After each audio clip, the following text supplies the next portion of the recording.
This is a production of the UNLV Faculty Senate. Today's topic is the introduction to the Faculty Senate. The Nevada Constitution, passed in the mid-1860s, says that there will be a Board of Regents who will be in charge of higher education in the state. That Board of Regents created something called the Regents Handbook. Title II of the Regents Handbook is known colloquially as the Code, and it is our employment contract. When you signed that first piece of paper to get to work here, you had a note in there somewhere that said this contract is governed by the Code. So some of the things that are in the Code: one is that every institution has a faculty senate. There are 9 of them. The 7 teaching institutions, Desert Research Institute, and the Chancellor's Office all have a senate. Title II, that employment contract, also grants you academic freedom, tenure. It creates personnel policy. It empowers campus and unit bylaws, and sets up certain student conduct rules. Now it gets way more complex because the Code is part of something called the Regents Handbook, which has 4 parts to it. The Code says we can have university bylaws, unit bylaws, policies and procedures at the university. This Regents Handbook, which also contains something called a Policies and Procedures Manual. The 4 titles of the handbook are under the control of the Board of Regents. The Policies and Procedures Manual is under the control of the Chancellor. The UNLV bylaws is mostly, as we'll see, under control of the President. Policy and so your life is complex. The Nevada Supreme Court has also made decisions about things like tenure and what parts of the Code and bylaws are legally binding and what parts are not. And those affect us as well. Where does the Senate fit in this? Well, the Senate is technically an advisory body to the president of the institution. The Code says we have to exist, more or less says the president should listen to us. We are elected by the faculty, and we should listen to the faculty. We provide information to the faculty. We're that link between the administration and the faculty. Things from the president go back and forth to the chancellor. Our bylaws, for example, get approved by the president, then they have to go to the chancellor. And we're in the middle of this complex thing trying to back up the faculty. If we start at the bottom, what we see is the faculty. The faculty elect their senators. The faculty make approval votes on certain things that the Senate passes.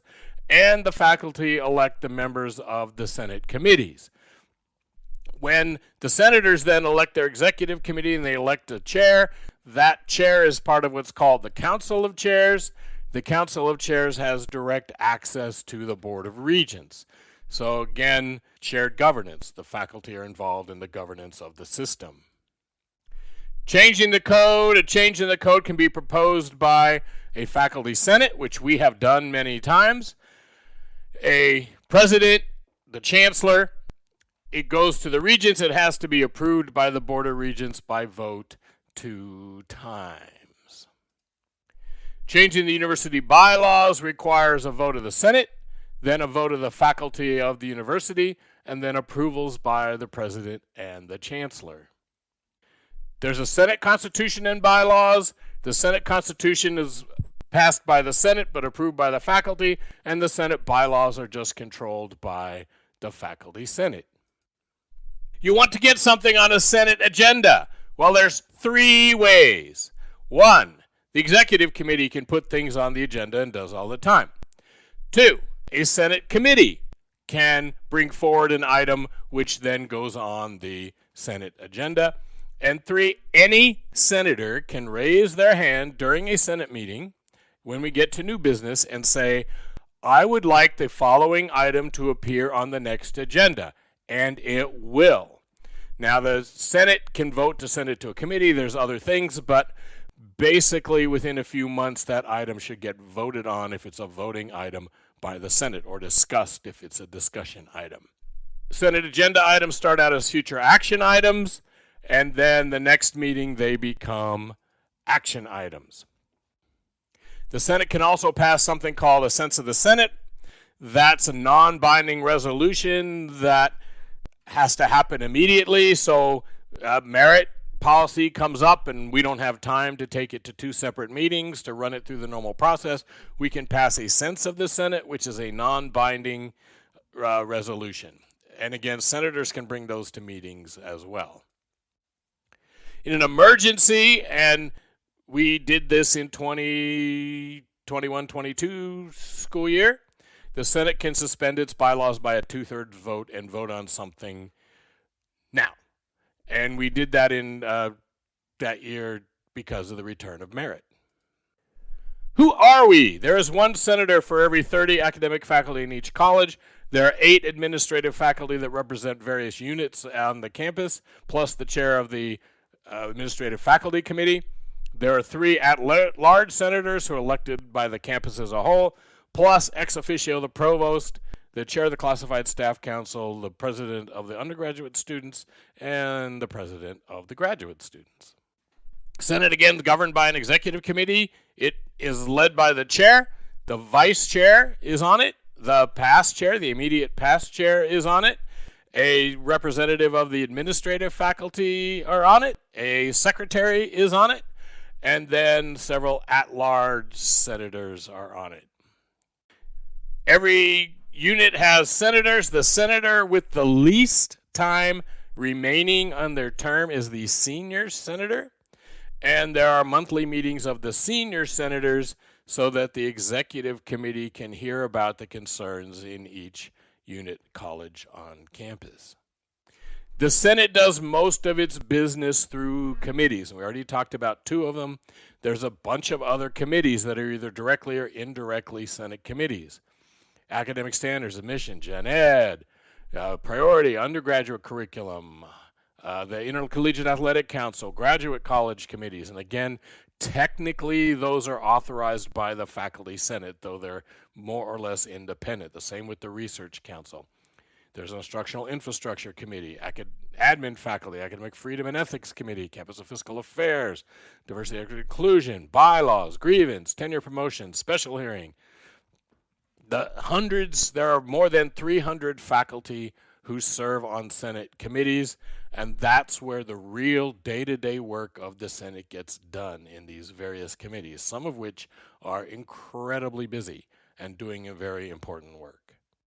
So it's important to understand what the Faculty Senate has done over the years. For example, it used to be that the president could grant tenure on hire on their own authority, and we got that changed, so there has to be a vote of the faculty. There are supposed to be 360-degree evaluations of all the administrators on campus. The Senate works all the time to try to make that happen. We just revised the promotion and tenure standards 5 years ago. Mid-tenure review came from the Faculty Senate. The University P&T Committee was created by the Faculty Senate. College promotion and tenure committees were put in place by a vote of the Faculty Senate. Policies on searches come from the Faculty Senate. Not completely, but certain searches have to happen now, which didn't have to happen before. We have a policy that says deans and chairs and elect can't come to tenure meetings, and a person gets 1 vote at 1 level in the tenure promotion process. They can't keep voting. If they're on 3 different committees, they can't vote 3 times. Senate created the Diversity Office. The Senate is responsible for there being climate surveys on campus. The Senate rewrote the system, intellectual property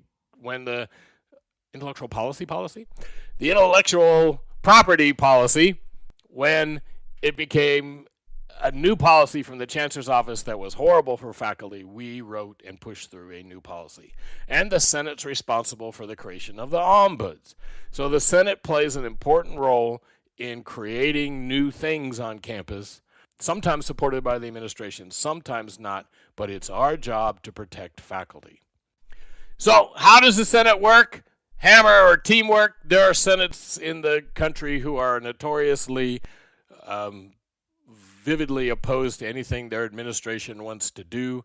We believe that the teamwork generally works better than the hammer. If we can work with our administration together, we'll get more done. Sometimes the Senate has to create change by bringing down that hammer or laying out the dirty laundry. But really, what we prefer is for everybody to sit around the table. And even though people expect somehow there's going to be immediate and massive improvement in things, generally speaking, we get from point A to point B by making incremental changes that are valuable. And finally, the Senate works only when faculty get involved. This has been a presentation of the UNLV Faculty Senate.